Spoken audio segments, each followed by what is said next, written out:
শীত শীত শীত শীত কি করবো? লাস্ট 15 দিনে একদিন মাত্র গোসল করছি, আজকে মায় জোর করে পাঠাইছে। কি করবো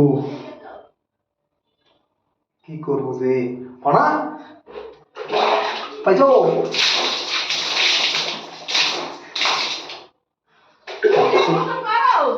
এই দিয়ে আওয়াজ পাও না? এই যে ঠিক আছে,